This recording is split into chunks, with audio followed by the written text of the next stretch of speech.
Hi, this is Rook from Condemned, and in this episode of Results we'll be looking at Elementalist healing. I think most of us are happy to see that in Guild Wars 2 we won't need to rely on dedicated healers, but that doesn't mean that we cannot support our friends and allies in a fight. The Ranger and the Elementalists are the only two professions that can create water combination fields.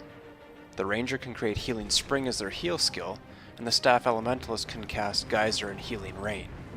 That's not to say that other classes can't heal or protect, but these are the only two professions that can create healing combination fields, which can be very, very powerful. For the Elementalist, Healing Rain is a longer duration, large area spell that gives regeneration to people in its field. It provides only 2 seconds of regeneration, which only heals for 130 to about 190, depending on traits and gear.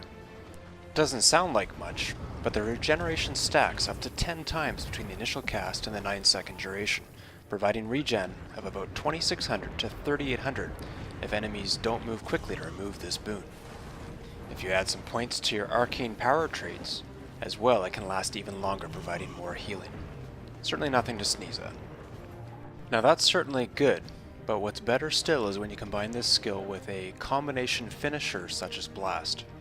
The Blast finisher creates an area heal that provides an immediate bonus of about 1960 health. Healing power and gear can increase this to just over 2000, but that's a minimal increase, about 5% compared to the number of stats needed to create that bonus. At present, I'm not sure how many Blast finishers you could coordinate in a water combo field. Several Blasts providing 2000 point heals could be a huge bonus in a large world versus world battle. Even just one Blast providing a quick 2k heal to many people can stop a team wipe. It gives team members the time to get their own heals and dodges back up. A skill that's similar to just the combination that gives you the Blast is actually the Geyser skill. It provides a more powerful heal in a smaller area. The base is 808 and it lasts for 2 seconds, so you get 1600 health back to allies nearby the target location. This skill is more strongly affected by your healing power too, which with gear and traits can increase to about 925, or almost a 15% increase. With Geyser, you can also do Blast combinations, so I often find myself casting it just ahead of where our group is moving for a quick heal to keep us in the fight, followed by Healing Rain once we don't need the urgent help. The Blast finisher is fantastic, big heal. The projectile finisher with water appears to provide us much smaller heal, actually about a extra 2 seconds of regeneration for each projectile finisher you use. When you stack this multiple times, say by switching to earth and spamming stoning while standing in rain, you could keep regeneration running almost 66% of the time on yourself, if anyone was foolish enough to leave an Elementalist alone for that long. Now, leaping through a water combination field will provide a heal, and a whirl in a combination field will throw out healing bolts, but I don't have results for either of those combinations at the moment.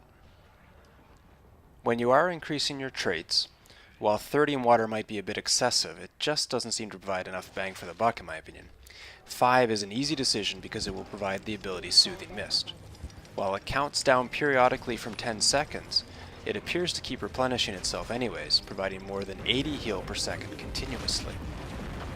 Now, since you're probably in water anyways for a few seconds, creating the geysers and rain and creating some blasts to heal your allies, a few water blasts with the staff, that's basically the skill number 1, will provide more than 370 healing to allies near your target. This is another skill that you can bump up a fair bit, about 10% with enough gear and traits, but the base level by itself is quite useful as it is. Now there are lots of other traits in water magic that can help remove conditions, add regeneration, or spread boons to other allies. I don't have time to explore those bonuses right now, and if you've seen the other video on combinations, you already know how powerful the water skill Frozen Ground can be when used in combination with projectiles to slow down fleeing enemies, or as a Frost Aura when you're in the middle of a push against superior numbers.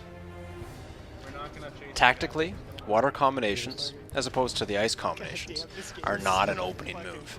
You start with fire and ice combinations, or maybe poison and darkness combinations, and then you move to your water and light combinations to ease pressure on your allies.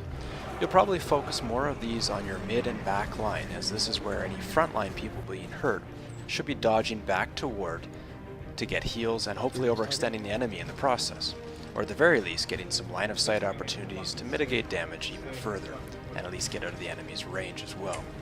The real thing you need to practice in healing is leading your hurt teammates with the water combination fields.